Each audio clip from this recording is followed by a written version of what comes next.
18 different aliases across 33 cities in 14 states. There is also evidence to suggest she had started using aliases long before that. Kimberly would read newspaper obituaries and walk through cemeteries to get ideas for names. Jennifer Seibert was the name of a teenager in her hometown who died in a car accident. On the morning of Monday, May 14, 2018, Kimberly, as Jennifer, went to her job at Tangle's hair salon. By that time, Jolene had been reported missing, and a detective was inside the salon. She didn't even go inside. She turned around and left. She told her boss she was going out of town. A few days later, with Kimberly in custody for Grand Theft Auto, detectives began an investigation that would last many months and have many different threads. Between February and April of 2019, investigators began revealing over 50 pages of evidence they had found. In Kimberly's storage locker, they found 4 wigs, 2 cut ponytails, and 3 cell phones inside a Crown Royal bag. Each new identity that Kimberly took on included a new phone number, and she would often wear wigs and other disguises. They also found one of Cummings' fingernails in a blue bin inside the locker. But it was what they discovered in the salon that was the most disturbing. Using luminol and a blacklight, investigators found bloodstains on the walls and furniture of the salon.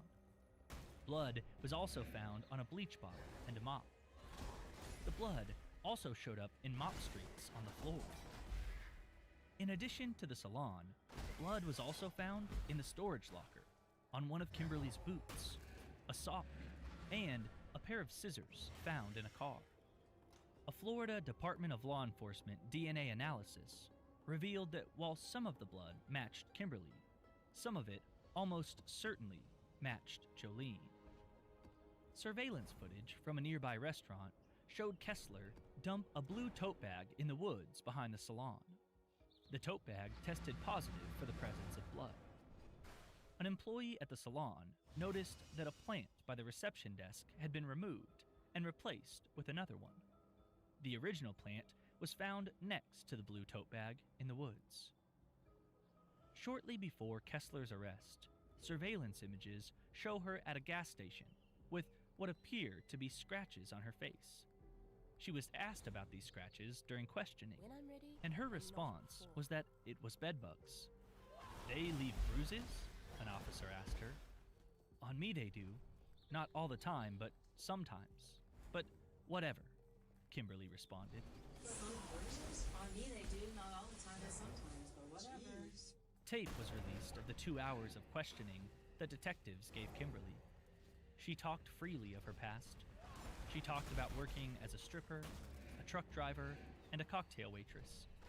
She talked about the son she hadn't seen in years, and about her family in Pennsylvania. Then, an officer mentioned Jolene.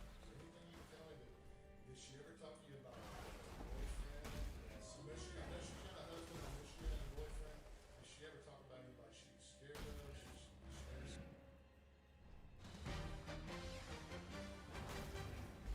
Welcome back. We have some breaking news for you now. We are learning that some brand new charges have just been filed against cult mom Lori Vallow Daybell. We want to bring in now Court TV's special contributor, Ashley Banfield, who's been speaking with detectives to get the very latest. Ashley, good evening. Julie, so I've been working the phones all day, and literally in the last few seconds, I'm actually still reading some of my sources' information. I can confirm for you this. Lori Vallow has now officially been charged with 2 counts of conspiracy to commit destruction, alteration, or concealment of evidence. I'm also told that this comes as a result of a conspiracy with Chad Daybell and Alex Cox. So this is a fascinating new development in this case, because if you think about the fact that they've come to these extra charges for Lori through a conspiracy with Chad and Alex, that certainly does open the door down the road for far more serious charges, like potentially murder, because conspiracy is something that can bring a whole lot of people in, like the spokes on a bicycle wheel, into the center of an action. And we know those two little kids didn't die of natural causes and bury themselves. So without question, this is a very significant development. Lori Vallow has now officially been charged with conspiracy to commit destruction, alteration, or concealment of evidence, 2 counts. And my source is telling me that we can expect the same thing for Chad tomorrow. Here's what I do want to say, Julie, and you'll understand this as a prosecutor who gets how this works. You don't just go flying off and charging people, because the minute you charge someone, the clock starts ticking. And you have to have your ducks in a row, because we have a constitutional right to speedy trial, right? So if you charge somebody and you're not ready, and they decide to elect a speedy trial, and you're not ready, you're a mess. That's not what they want in this case. If they're going to go ahead with the murder charges, they want everything ready to go, which means the investigation continues. Which also means that's why you saw investigators executing yet another warrant at Chad Daybell's property today. I'll also tell you this, Julie, they not only went into Chad Daybell's home, children answered the door, they had their paperwork, inside they went. They also went into 2 other buildings on that property. They went into the shed and they went into the barn. And I also know specifically they knew what they were looking for. They went in with a specific intent to find a couple of things in particular. And so that tells you that they are trying to solidify every little piece of detail in order to go further with far more serious charges. Here's something else, Julie, that I know that you will understand as a prosecutor. What Lori Vallow has been sitting pretty in jail on are abandonment charges, right? Child abandonment charges. And she was told, produce the children, which she didn't do. But somebody else produced those children. The police produced the children. They dug the children up. And so now, if you do the math on this, those charges don't really pertain any longer to Lori Vallow. It's not a case of abandoning those kids now, because we know where those children are. So this is a very critical move on the part of the investigators, the part of the prosecutors in this case, in this very, very wide-reaching, multi-state, multi-jurisdictional, federal and state level case. Get her on other charges so that they can continue the good work of what those police officers are doing. And that is building the more serious case against all 3 of them. Not just Lori, also Chad, and the involvement of dead Uncle Alec. And I don't need to remind our viewers what dead Uncle Alec was reported to have done in the wee hours between the last time Tylee was seen alive and the last time JJ was seen alive, and the next day, at which point his cell phone found him pinging over both of their graves. 2 different dates, 2 different crimes, 2 different murders, likely 2 different sets of charges. And I dare say again, Julie, I know you know this because you're a prosecutor, that would mean if you get 2 guilty verdicts, you get sentences that are not concurrent, they're consecutive. So that's sort of the latest breakdown in how today played out and what these investigators have been doing. But if you missed it, 2 counts for Lori Vallow: conspiracy to commit destruction, alteration, or concealment of evidence.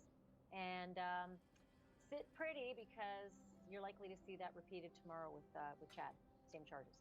Wow. Ashley, this is huge. This is huge. And so much. You gave us so much information here, so much to unpack and go through. But first off, I want to touch on that really critical point you made about the charges she's being held on right now. If we take a step back, so many people looking at this case, eyes on it all over the country, and we know that there's this death investigation going on. But abandonment, right? That's what's holding her, the desertion of the kids, abandoning the kids, contempt of court, all that. But now you're right, it was the police who produced her children. Right. So that has to go away.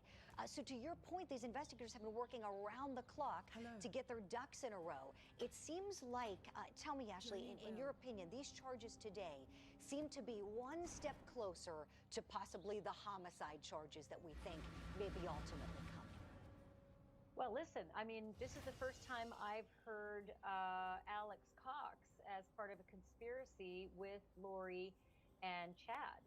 So now that they're actually using those words, and listen, I don't have all the details yet. I don't have all the details of what's in this affidavit and this charging document, but that's coming, and hopefully soon. If not tonight, probably tomorrow morning. But we'll start to find out. But what I am told is that a lot of the details are the same. Look at how many people there are. If there was as many people, or chimps as there were people, it would be chaos. You wouldn't be able to leave your house. If there was as many chimps as there were people, you would never be able to get to your car.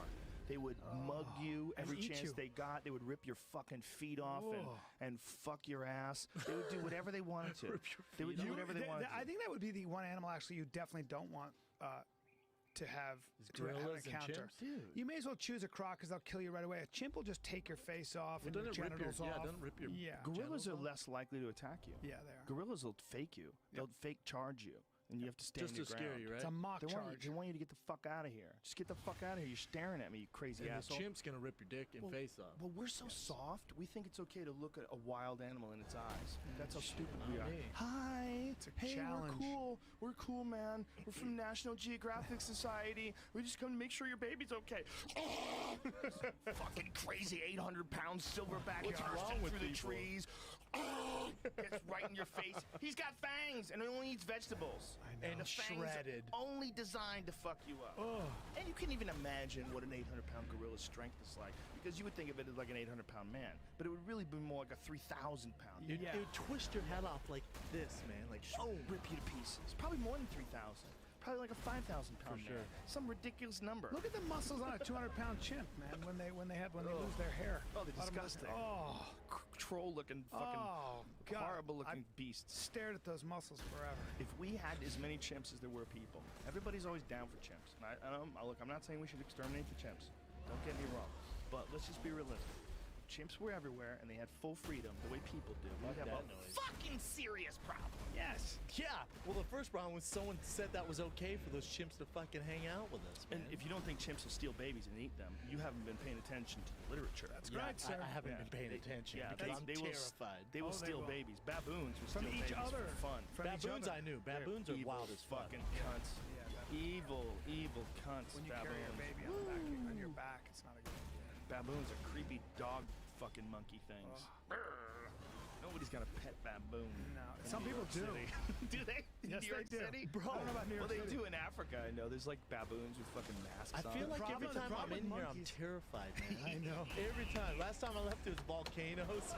It's like, you're gonna die any minute, bro. Listen, Volcano's this is what you gonna do. explode. Keep away from volcanoes. Don't run for office in Russia.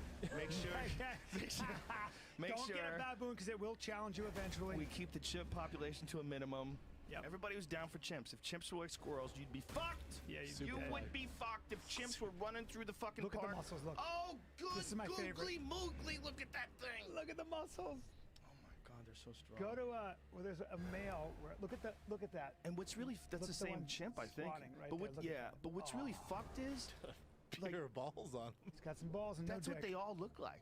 We just usually see them covered in hair and we don't realize it. That's right. Got some thick wrists on that guy, and those hands built for brutality. Look at his nuts. Built to pull your Look at eyes his out of your nuts head. with no dick. No. Just- Well, no, he has wonder a he's dick. ferocious. He has a dick. He's probably playing with it, man. He's probably holding it up with his extra long fingers. You're not putting him in a rear naked choke. You're not doing anything to him. No. Oh my God, he would laugh at you. Bro, look at that gorilla The down gorilla's there. a different thing. Yeah, and it's, What?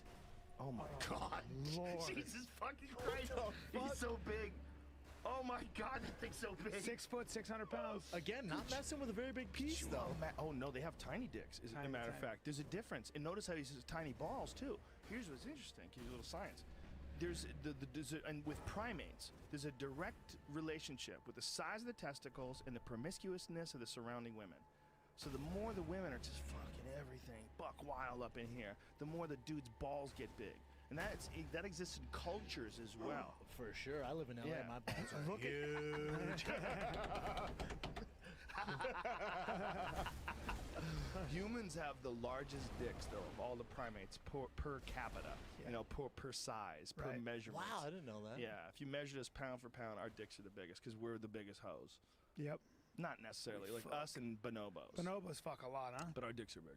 The thing about gorillas' dicks and balls is that the gorillas are so fucking unchallengeable. They could have little tiny puds and they still get all the pussy. Makes sense. There's no one coming along. There's no giant gorilla just stroking it, sitting by the side of the fucking pond, No. eating bamboo shoots with a giant shillelagh, just letting all the other gorillas know, like, With a listen, baby, Shiva-like lingam. get over, fuck this 1-inch killer you've been fucking with, because gorillas have 1-inch dicks. That's so disappointing. But if you look at it in a gorilla's way, a big dick is a big target. You want to Yeah, get your man. dick bit by a snake. Might be the difference between survival and death when you're out there living in the fucking jungle. Okay? guess. You want a tiny dick with a pee hole so small that one of those little ball-eating fish can't swim up there and eat your ball sack out from the inside like they're known to do. I heard back in the day, like in the Roman times, a big dick you were made fun of. It was like looked down upon. Is that true? No, You guys would know. It's the same today. It's That's like what the I heard. internet. It's like the internet. The Roman days were like Twitter. If you have a big dick on Twitter, yeah, but you fucking, the blood goes to it, you become a retard. Your body, it's been proven the body can't support a dick that big. The Roman statues were That's why you're so considered, the fucking aesthetic stupid. was to keep the penis small because it took away from the body and how hard it was to chisel like a realistic body and foot and all that out of the marble. So you kept that area. But I heard That's about the it. story. I That's bet the there's a story, bunch of yeah. dudes jacking off on a statue of a giant cock. They probably took the cock and they were butt fucking the statue in the middle of the square, backing each other up on the statue of this giant I cock. just heard back in the day, if you had a big old dick in the Roman times, like they made fun of you, like you're an outcast. No, That's hilarious. I don't think so. Fun, make No? fun, boys. Go ahead. Yeah. Oh. Real funny, fellas. So Yeah. Real with funny, man. Sorry dick about my jokes. heavy dick. Could you imagine if that is the one that's the one group of humans that will never get sympathy if you mock them. It's dudes with big dicks. No I matter know. what. No matter what. I mean, just different races, different nationalities, different genders. There's all sorts of categories where you're not allowed to mock people because it's Right. rude. Even white people. There's people get mad that you're mocking white people. Like, man, why don't you fucking leave us white people alone? You know, all the privilege that white people have, it's still not enough for you to be able to mock them. Take your But 4-pound dudes dick with and get giant outta here. dicks, dudes with giant dicks, you got a green light.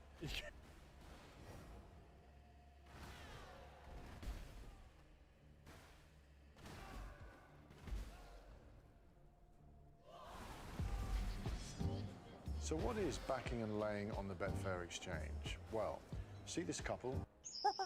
Hello, freak bitches. I don't know, but I feel like, remember when you told me that story about the monkey that you had when you were on Fear Factor? Oh that yeah, the chimp? monkey beat my ass. That when you held that little thing, you thought, this thing's made of wood. That's what I feel when I get you up on my shoulder. Oh. I'm like, damn, this thing's made of wood. That's And hilarious. you start Dude, I was telling Jamie, I think I've told you this story. I've probably told it to everybody I've met. That I have a little baby chimp on the set of News Radio, like way back in the day. It was supposed to be in some stunt. Did I tell you this? I probably said it before.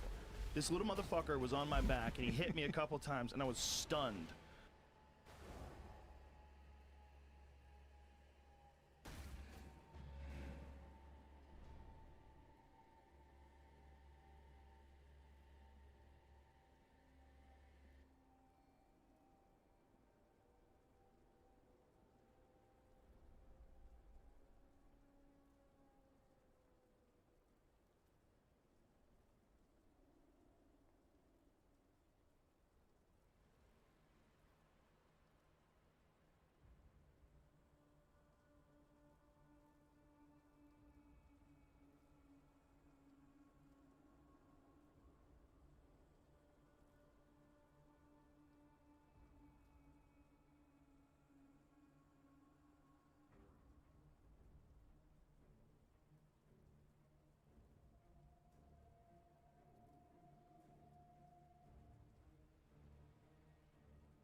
I was like, oh no, this is not what I thought it was. Like, I thought it was like a little person.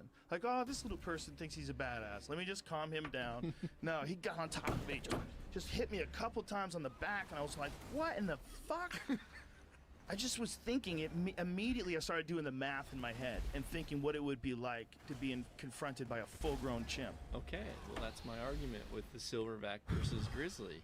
You said grizzly. Because grizzlies are even more and more the fucking badass than a chimp. Grizzly, a grizzly can't. Like, there's no way a chimp can outrun a grizzly. There's no way. Not a chance in hell. What's a I don't know if that's true. What is a silverback full speed? Have you seen one of those things coming through the bamboo? That a grizzly can outrun a silverback. Or whatever they come through. I know it. I feel confident. I think chimps are faster than gorillas, and I think a grizzly can outrun a chimp. Jamie, lie for me. I think there's no way the gorilla's getting fucked. He's getting, he's doomed. I'm telling you right now. Big ass interior. I know grizzly. what your hands feel like when they shake mine. So I would be. I guess I'm not like a grizzly, but you're a giant dude.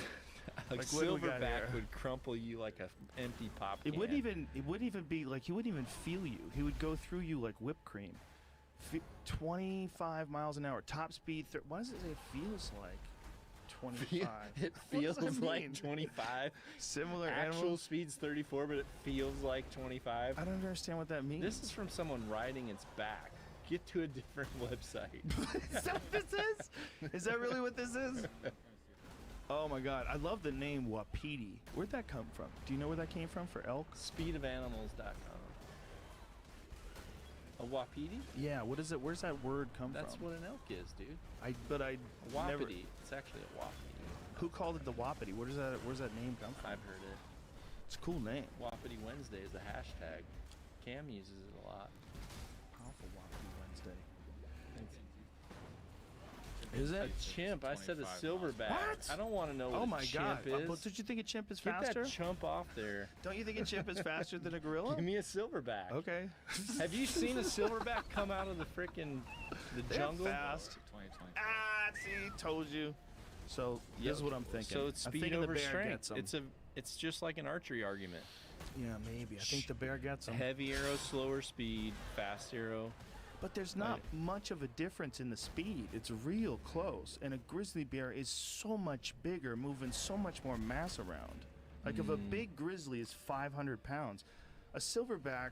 I'm pretty sure... I mean, a big grizzly, interior grizzly. What is a big one? Like 900? Is that really big? Not a mountain grizzly. You can look it up. I would they're say the more aggressive ones, let's right? just say 600 to 700. And the really big ones are the coastal ones, right? Yeah. Which they call brown bears for some reason. Brown bears, yeah. Why do they call them that? Because it's the same animal. It's a different species. Is it? Yes. Yeah, they don't interbreed or anything. They're like bigger. They're big. It's just a totally different bear. Yeah, one looks like a Volkswagen with hair, and one looks more like a Ford truck with It's hair. one of those other things where the one that has the scarier name is like not the biggest one, which is weird. Like brown bear sounds like, oh, he's so cuddly. And you see those buses Polar on Kodiak Island. Yeah, they sell bear. Coke. Yeah.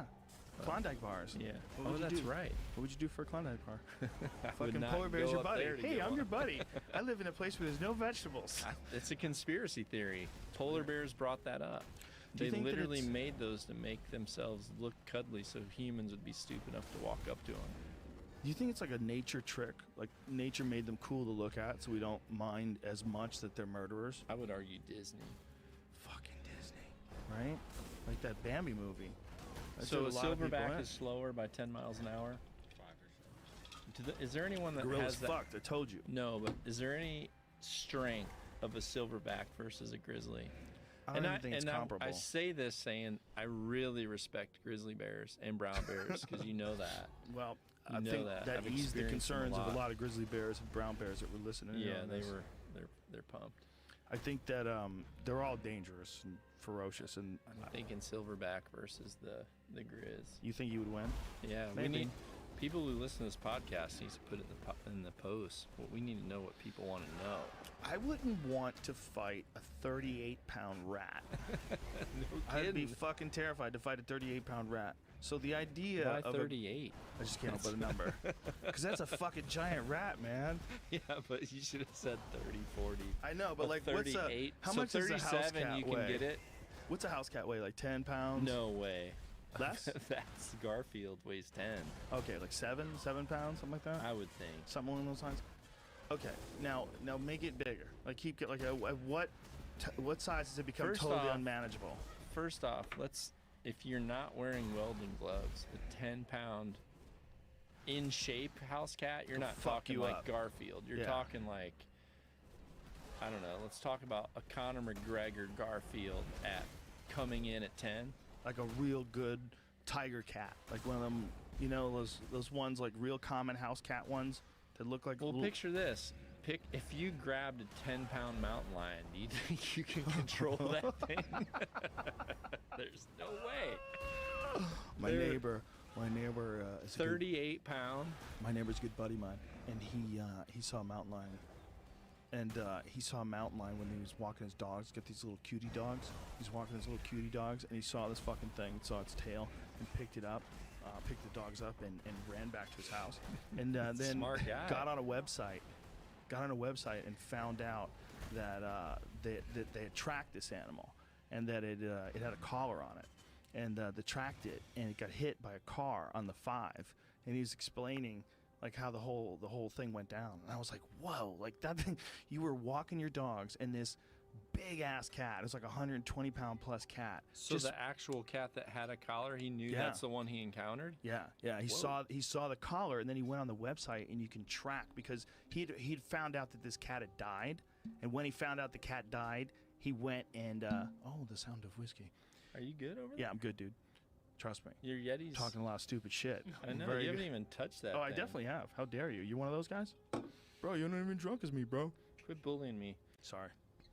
It's my instinct. What we were just what the fuck was I just getting to? 38-pound rat. Oh, yeah. Among other things. So a silverback is essentially like a super primate, right? The Where are most you going? super primate. Yes. But a bear is one of the most super freak predator animal freak out things. Like if a bear was little, like a 9-pound bear, like the size of a 9-pound rat, was trying to kill you, you'd be freaking the fuck out. If it was running at you like a little tiny bear, you'd be fucking terrified. Now think of a giant one and realize how you are totally defenseless. And I don't think it's going to be that much difference for a gorilla. I literally think of a silverback gorilla with the way they're built and they swing around. I think if he stood on the chest of a grizzly, he could grab its paws and literally rip its arms out and beat it with it. Wow, King Kong was a good movie. I'll agree with you there. I enjoyed it as much as the next I'm not lad. even thinking of Kong, but I believe that. I don't think that's correct. I don't think they're that How strong. much is the thumb? The thumb does give an advantage, though, right? It could grab. Yes. And Wait. it's a little smarter. Yes. Can move around a little Yeah. faster. Jamie. Great. But he just the brought bear's the way thumb in. stronger. Way Yes. stronger. Way stronger. It could smack it You're once. like a and tall knock you it need out. to- well, I I've just seen think- that. I think I've a seen bear is- I've seen a grown mountain grizzly hit a moose and can it. Yeah, you told me that. That I've seen. You saw it with your own eyes, right? But is there any solid information of strength of a silverback? There's not. There's just a lot of people that have argued this on the internet for the last 5 to 10 We years. get dangerously Why don't close they to this put- argument. You know, Seriously, why don't they put Thor's hammer on the ground and like put a taco in it or something, to where a grizzly has to try to grab it and pull it off and have a sensor versus the silverback? the grizzly definitely can't grab as hard because it doesn't have thumbs like we talked about. But I think that, Yeah, but that's relative to a beating. right. How many fighters have a big ass and a lot of like leg power, Right. crow cop, versus someone that's just sheer gorilla up top? Let's go there. I just wonder how strong a gorilla really is in comparison to what's essentially like a giant dog. I just What? think he's gonna get fucked Are you up. crazy? You think A a gorilla? silverback is equivalent to a giant dog? No. A bear is. What I'm saying is Fair. a bear is like essentially like a giant Possibly, wild dog. but well, Why would I call it silverback or a dog? Good-looking dude, I look at you and I think there's nothing wrong in his life at all. Like, there's no way he's self-conscious about anything. Well, that's Now, we're are both you- wrong, man. I look at you and I think this guy's fucking What environment? got it all. What you know? environment do you feel comfortable in? Just a more real environment, a more just calm, just an 10 environment. people, 50 people, 100 people. Yeah, as long I can feel okay in 10, 50. When it gets to be a little more than that, sometimes it's just too much. But when the music's loud and I can't communicate with people, and that's where I start to feel uncomfortable. That's my end. That's my fucking But I end. kept going back. I kept thinking there was something wrong with me, that the environment was okay, but it wasn't, man. And that's what happened that night. I went to this club, and they had a party for my friend's fashion line, and like, he comes back and yeah. So then, dude, this hooker gets. What I'm saying, like, look, The Joe Rogan Experience. Shut my phone up. I can show you. I found this picture on Instagram of this tiger, and the fucking thing is with like its legs back. It looks like it's doing dips, and just the fucking muscles. It doesn't even look real. Like that thing exists on this planet and was just walking around free, that you could just bump into. I understand. You know, like when people first came out here and they eradicated. That's along the lines of it. I mean, look at that. Fuck. How many pull-ups, Joe, do you need to do to fucking look like that? Fuck. Oh my God. Look at the fucking muscles on You that must thing. have seen that one. Did you ever see that one where they were fucking with that tiger and that dude was on the elephant? Yeah. And this thing took off like Jordan in the dunking contest. Yeah. And every time it reached its apex, it kept going up like fucking Zion there on Duke. Yeah. And it barely grazed the guy's arm when it clawed him. It tore it apart. And yeah. the guy, like, he had nerve damage and his fucking arm didn't work. Oh yeah, for sure. Yeah, I mean, there's a great video, recent video, like 2 weeks ago, of these guys on a motorcycle in India, and they're riding on a motorcycle. The tiger's chasing them, and the tiger almost gets them. It's full clip chasing them. I actually looked how fast they can run, and I'm surprised because the guy was on like a scooter or something. Yeah, they can go like 40 miles an hour. I think what fucked him up was the surface that he started Oh, running probably. on. Right, That if right, he was right. more in his element, they get like, you know, like a dog in a kitchen gets a little fucking whoa. I think the tiger did that. They for his, slide. Yeah, for a little Yeah. bit. Yeah, on the concrete, right? Yeah. Yeah, or maybe just the sound of the engine was just like, that doesn't sound tasty. Well, it's one of the rare places on Earth where tigers hunt people. There's a history of them hunting people. They hunt or they come upon Oh them no, and no, go, no, I'll eat that. no, they hunt them. There's an area called the Sundarbans, and the Sundarbans tigers over the last 200 years have killed more than 300,000 people there. They actively hunt people. Believe it or not, it's a quick death. Oh yeah. I Yeah. already know what I would ever do if I ever came in contact with the tiger. Just do this? That's exactly what I would do. Give him the neck.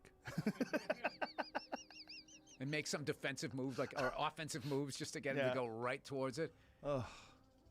It's Yeah. just like you UFC guys. You're all like, I would rather get fucking choked out than knocked out. It's the same thing. You just go to sleep. Yeah, you just sleep. I mean, it probably hurts for a second, and then it's over. It hurts for a second. Then as you start to go, I think the last thing that's this bad is the smell of the tiger. Oh, the breath. The The- breath the of death. gamey. Rotten meat breath. Or just the fact, you know, they don't really bathe. Oh, they swim, don't they? Yeah, I swim occasionally.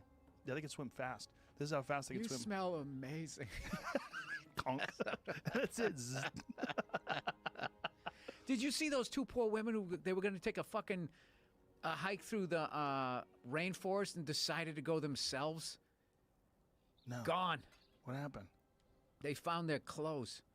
Where was this? Which rainforest? I don't know. Something I was found? right in your right up your fucking alley. Recent?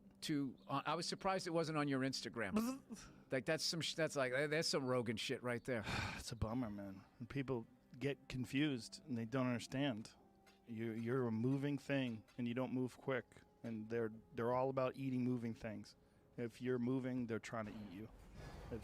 If you're by yourself, they're gonna eat you. Well, it's amazing that wherever we started on this planet, that our brain was able to cover for the fact of how fucking slow we are. We're slower than squirrels, like everything. Everything is lightning fast out there. Except sloths. Sloths, I know, but they're like, but that's their job. To get eaten. Yeah, they're Seems like it. Yeah, they're like jalapeno poppers for fucking. you know that bullshit that you just order. You want to guess? Fuck it, let's get that. Let's Yeah, have a whatever. sloth. Yeah. Yeah. Before you go after the real thing you're trying to eat. One of my favorite videos is watching harpy eagles kill sloths. They swoop in and snatch them. They're like the largest eagles in South America. I did a Huge fucking zip line eagle. tour in Costa Rica. I did that. Yeah, and the guy knew how to make the noise of this fucking ridiculous wingspan bird that doesn't really exist in that area anymore, but they're just in their DNA for them to freak out. He goes, it's a three-toed sloth, and he imitated it, and the fucking thing just kind of looked around a little bit, and it's like, dude, you just gave that thing a mini fucking heart attack. We did a zip line that was 1 mile. You get on it, you zip across for 1 mile. And as I'm sliding down this thing with my family, by the way, I'm thinking, when was the last time they checked this? Who's checking this? Oh, those are great thoughts to have. The fucking ladder was rusted and then ratchet bolted. So they had like straps where they ratcheted where the ladder had rusted, and then they just grabbed a hold of the strap and like clamped down on it and tied it to the fucking tree. And we're climbing up this, and it's like, oh, watch out there, that part's rusted through. Like, what? That's rusted through. And then you get to the top, and they latch you up to this thing, and I'm telling you, you're above the rainforest, and it's just...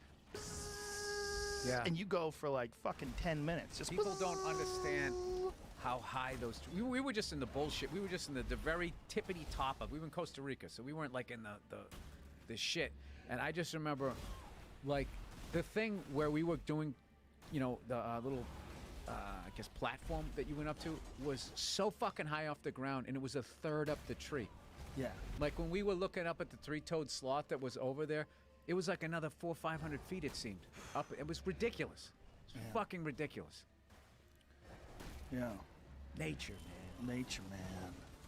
There's a fucking great story recently of a guy. He's a musician, and he was recording sounds of nature, and he fell asleep, and a bear ate him. So it's a recording of him getting eaten while he's recording sounds of nature. Bears seem like it's a long death. Oh, yeah. They just eat you. They just hold you down like a salmon and start chewing chunks off of you. Oh, yeah, they do. Yeah, because they're omnivores. Omnivores are the worst thing to get killed by. You're better off getting killed by a predator. Because predators generally just want to kill you and kill you as quick as they can. But bears, first of all, there are no predators other than other bears and humans with rifles. And if they're in a place where there's no humans with rifles, they're the top of the food chain. So they just put a paw down on you, so they hold you in place, and start chewing chunks of you, just eating chunks of you off.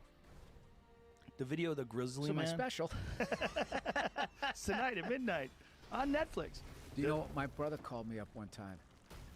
I called him after he had watched some video, and it was one of those Komodo dragons, and it somehow grabbed like a deer-looking thing, whatever the fuck is in its world that's like that, and I'm sorry, people, but it snapped its fucking leg, and he said the thing was laying there, and it couldn't move, and it just started eating the thing's guts, and the deer's sound of, don't! Shut that fucking thing off. I don't watch any of that. I don't watch execution videos. I don't want that on my hard drive. I'm going to bomb tonight watching that. How do you find it that quick? Jesus Christ, this guy's good. He's got them saved. Yeah, there's a great one of a Komodo dragon eating a monkey. And it's got, like, look at it, might be a baboon. But it's a big... Baboons are no joke. I never knew. When they fucking yawn, you're like, oh shit, that's like a tiger monkey. It's like a dog monkey. That's what it's like. It's like they a got wolf. those fangs. Yeah, wolf. Crazy. Wolf. Yeah, like a wolf monkey. Yeah. They eat kids. Somebody's got to have a new band named that. Wolf Monkey. Wolf Monkey. That's a good name for a band. There's a great video of this Komodo dragon. He's got this monkey's feet and tail hanging out of his mouth. He's going just slowly choking this thing down, eating this entire monkey whole. And the tail and the little feet are poking out. It's like... See if you can find that. Show it to Bill. No, I don't want to. I honestly don't want to watch. Just put it on that one. So I don't Can you want put it on one TV.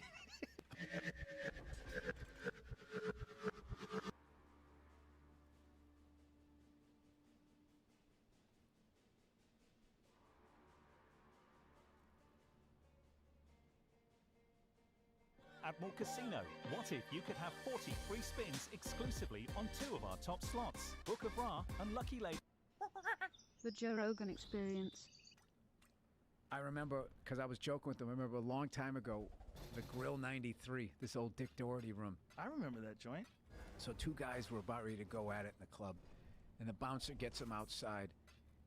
Okay, and this guy's trying to say his point of view, and he put his hand on his shoulder. He goes, no, all I was trying to do, he barely, barely went like that on his shirt. And he goes, okay, first of all, don't touch me. That's what the bouncer said. And just immediately it was here, and then it went to here, and then those two guys started yelling at each other, and then within, I don't know what the fuck, he just twisted the guy up and took him out.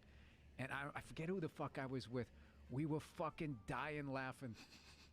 It just became a catchphrase between us. He would come up, hey, Bill, you working this weekend? Okay, first of all, don't touch me. You immediately just escalate it, where it just becomes a what the fuck. And then, first of all, don't touch me. From 90% of guys is immediately going to put you in your ego, where it's like, oh fuck, now he's on top of me and I'm the bitch. I gotta at least get a little get at his eyebrow level. I have to come back with something else. It was inevitable. The second he said that, first of all, don't touch me, I did like the 3 slide steps down, because I learned that young watching fights. You know, you don't want to have a really good seat, because it's like a tornado. You don't know where it's gonna go, and you think you're like 20 feet away.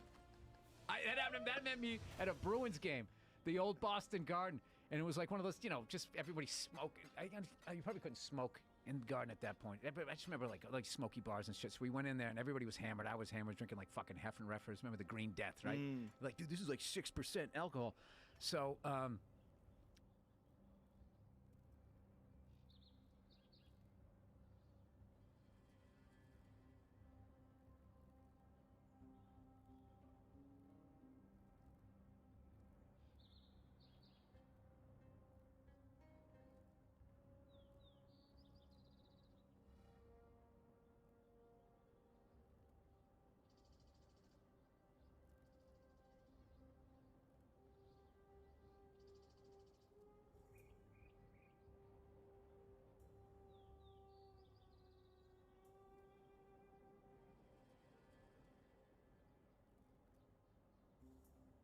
some like one of those 2 rows of fans fighting, which is always great because like the people that are a row up are just throwing down. These guys getting fucking pounded. There's always a loafer laying there, right?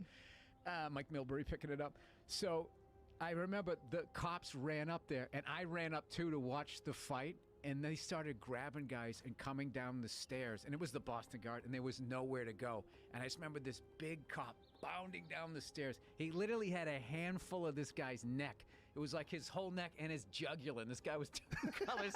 I just remember he was going, try to push me down the stairs, try to push me down the stairs. And he came down like, and I was trying to get out of the way. And I think the guy who he had grabbed, like his knee fucking hit me in the back. You know, I just got caught by the debris of this guy running by, and that's when I kind of learned, like, you know, how to watch your fight. Which you watch your fight and you're looking at your exits, because, like I said, it's like you don't know where it's gonna fucking go. And I had learned that lesson. So when I saw that guy say that, first of all, don't touch me. I was just like, okay, sliding over here. Let some other people settle in front of me. I can do. I like doing that. Yeah, that's the same as if you want to be above, slightly above, looking down at all the altercations. Get a better viewpoint there anyway. Yeah, I suck at it, dude. I stopped fighting in like junior high. That was it. I just knew. I just knew. I was like, this is not my thing. I can't slip a punch. I am slow as shit. I got a big head. I got a huge target. This is not gonna go 3 rounds. It's just not.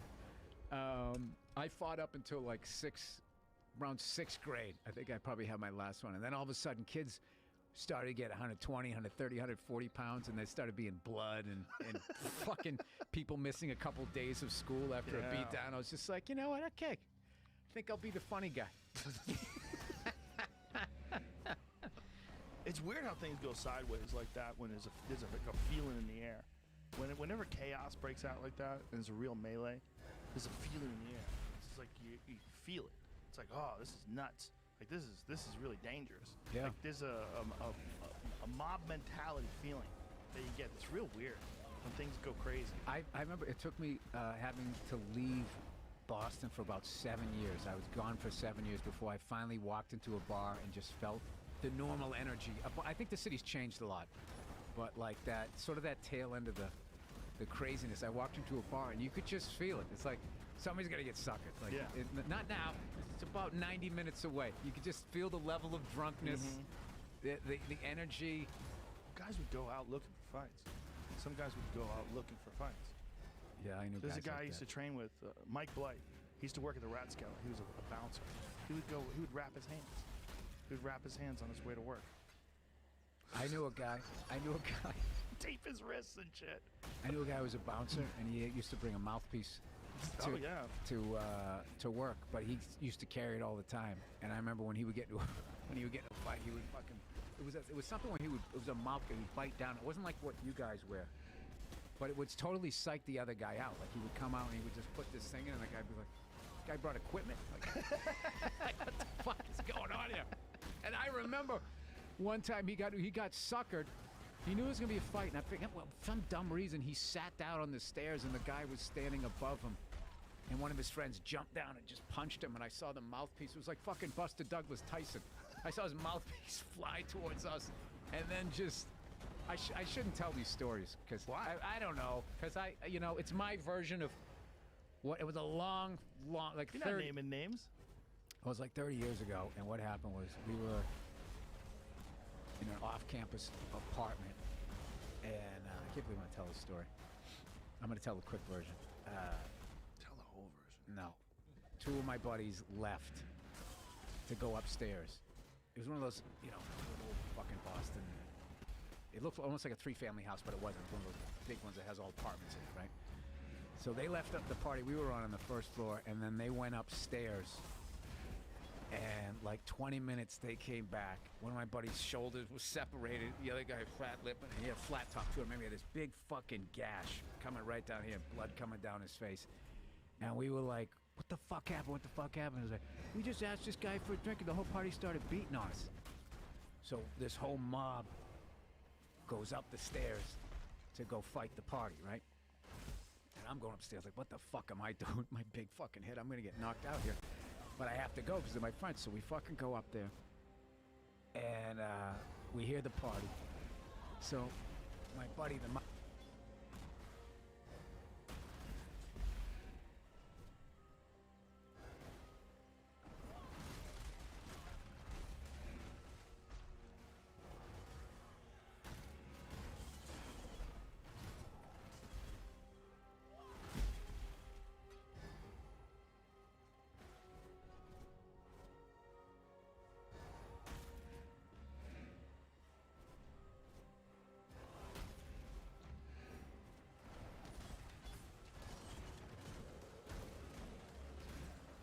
mouthpiece guy, like the most innocent void ever, knocks on the door. He goes, "Hey," it's like, "Is there a party going on in there?" Right? And the fucking door opens up, and it was like a fucking Wild West movie, like a saloon fight, just fucking haymakers. I remember I didn't even want to go in. I was so scared because I was like, "Oh my god, this is gonna be fucking nuts!" And just the mob just sent me in, and it's like everybody's just throwing. I remember this dude jumping over my back, punching me in the face, right? And the smoke fucking clears. And it all settles. It was all like fucking 15-second melee, and it all fucking settles. And we look at the party, and there's like 6 or 7 guys, 6 or 7 girls, and there's like a board game that's tipped over. And we had gone to the wrong party. Swear to God, I know this sounds like a joke. The real party where they got hit was upstairs. And I don't remember what happened, but they were actually rich kids, and they sued my friends for going in, whatever the dumb shit they did. Oh, but no. We all went into the wrong party. And they were in there having like a couples thing, and they were playing like fucking Monopoly or something. And all of a sudden there was a knock on the door. "Hey, is there a party?" And then everybody just came fucking running in. Can you imagine them? That's what I'm saying. No, I felt, that's why I didn't want to tell, because I felt really like, I felt bad. When I was in high school, the first real brawl that I ever saw was when I was like 17. I think I was a senior in high school. And there was a rich kid that moved into the neighborhood. He wanted to make friends. So he put on this crazy party. He just invited everybody. So kids from all kinds of different high schools were coming. That's always just good. Yeah, Newton North, Newton South, a bunch of kids from all sorts of other places. And I happened to be at the right place at the right time when I saw it pop off. People were already robbing this guy. I saw people taking stuff out of bedrooms and running down the stairs with it. It was real sketchy because there was way too many people for this guy's party. God. But then this girl, I still to this day don't remember what she did. She either slapped this guy in the face or she threw a drink in his face. I don't remember. I think she slapped him. But what I remember is he uncorked a perfect right hand on her. He knew how to punch. Like, I remember thinking, wow, this guy's trained, because he snapped it. Joe, always the commentator. Listen, I've been doing it for a long time. But Whatever she did, I'm pretty sure she slapped him. But he went like this. Blah! I mean, it was a perfect right hand. Hit her right in the face. Her head goes back. This guy behind her catches her. She's totally unconscious. And then, blah!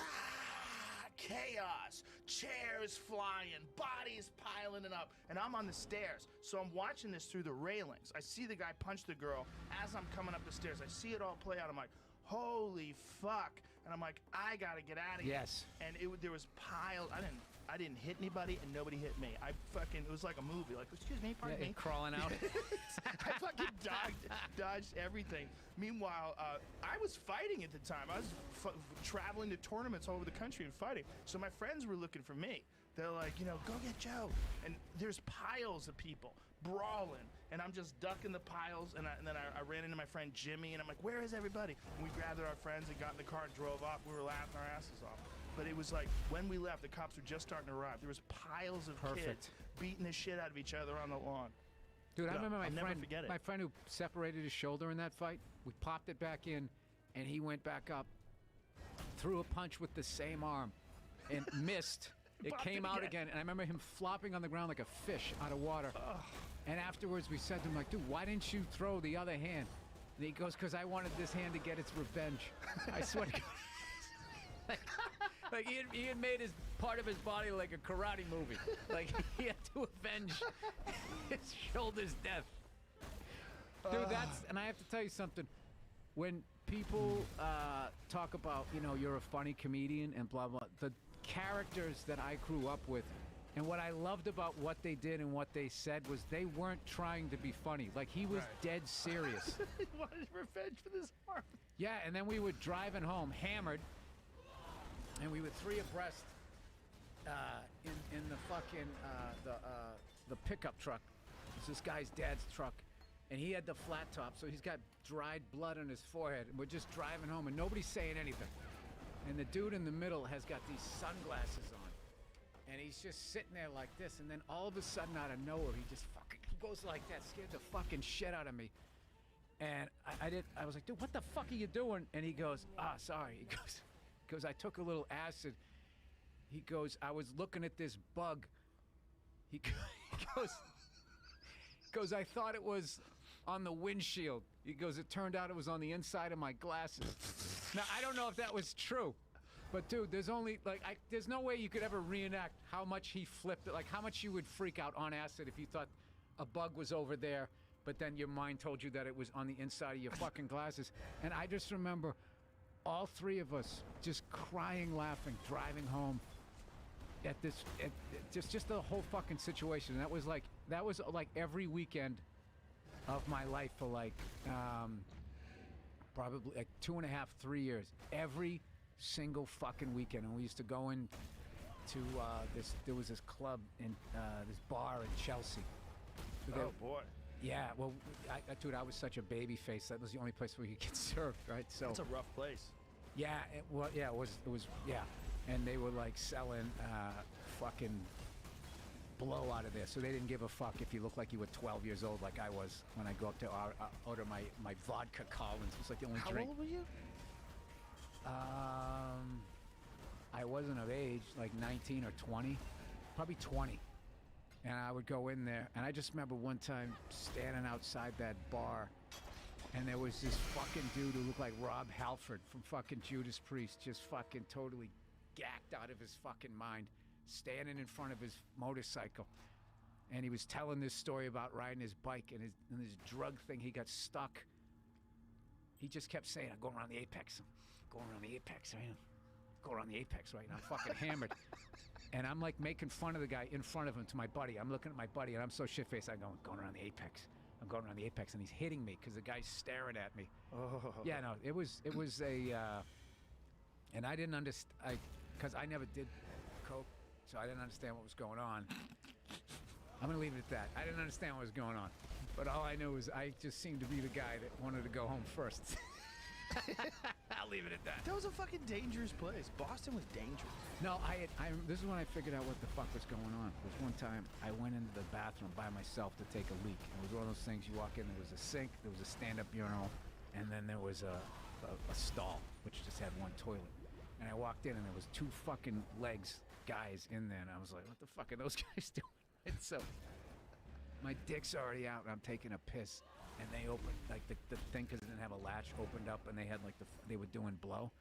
And I was taking a piss because it was weird. It was 2 guys in there, and I kind of glanced over as I'm already pissing. I look over, and this guy's all fucking hammered, like little werewolves. Like, what the fuck are you looking at? And I was just like, pee. Didn't wash my hands after that one. No, there was a lot. I don't know why. Because a lot of like easy targets really got hit, and I was beyond an easy target. And somehow I just never. I never asked. Yeah, I did, because I would have got really.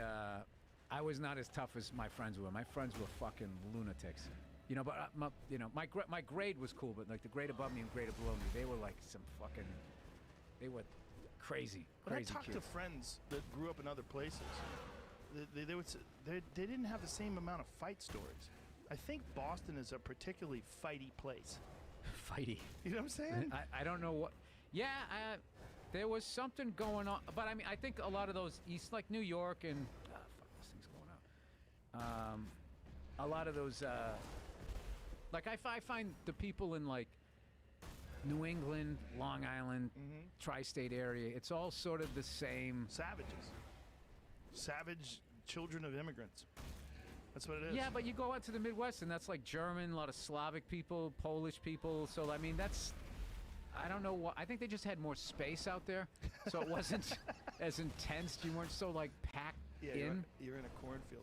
There's something about Boston, though, in particular. I think even more so than New York. Boston was just a lot of fights, man. My boxing coach got his finger bitten off on a fight.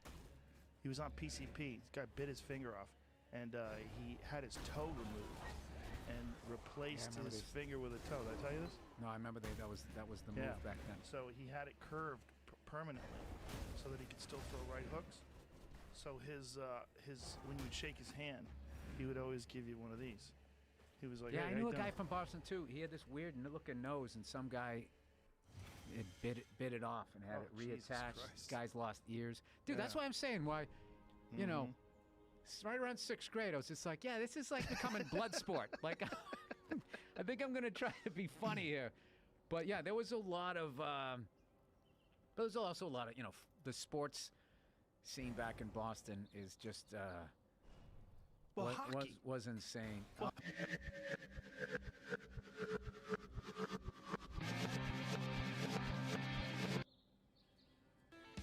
always think a bet on before I get to the game. Dave, squeeze in there, mate.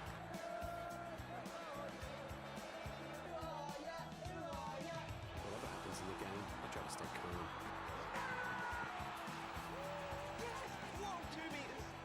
Boost your Apple odds at adwoods.com.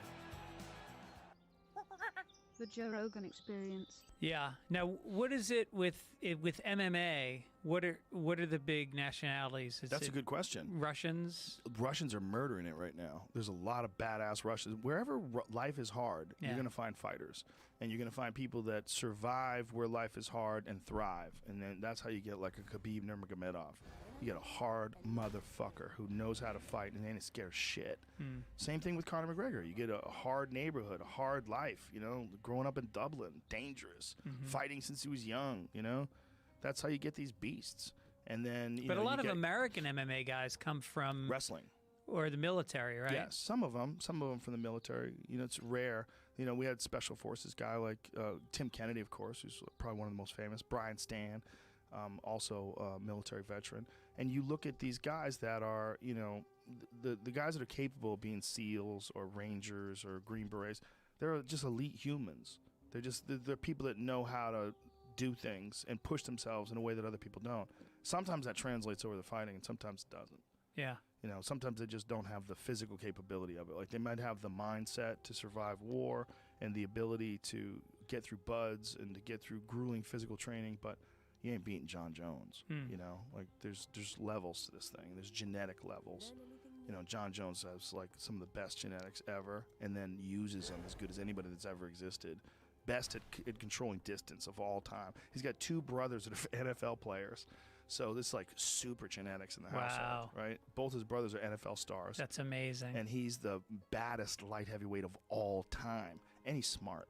So it's not just physical, it's also intellectual. He's also sets traps for people. He measures them, he sees what they're doing, and he feels them weakening. He pressures them and puts heavy pressure on people. He knows when to ebb and flow. He's just a genius at fighting. Do lightweights have longer careers? No, I would say the opposite. I would say the bigger guys actually have, they can compete at a higher level deep into their 30s and even 40s. Like Randy Couture, I think he re-won the heavyweight title when he was 42. Check Because that. I would think there'd be Jamie. more knockouts with heavyweights. There's a lot of knockouts with heavyweights, but their bodies maintain what got them to the dance later in life. Mm-hmm. Like George Foreman. George Foreman won the heavyweight title. I think he was 46 when he knocked out Michael Moore. It's like the oldest ever heavyweight champion, and that's just unheard of at welterweight. You're not going to see 46-year-old welterweights winning the world title against Earl Spence Jr. or someone like that. You're just not going to see that. He's 43. He was 43? Randy was, yeah. And find out how old George Foreman was when he knocked out Michael Moore. So that's crazy. That's crazy old, 43. Yeah. You don't see that at 125 pounds. You just don't. Right. At 125 pounds, no one wins the title at 43 years So just old. the mass almost helps you survive. Something like that. I also think they lose less as they get older. 45. He was 45. So, yeah, George Foreman was the oldest ever heavyweight champion at 45. Crazy. Wow. That is so unusual as like a middleweight. The only one who maintained a world championship caliber skill set deep into his 40s.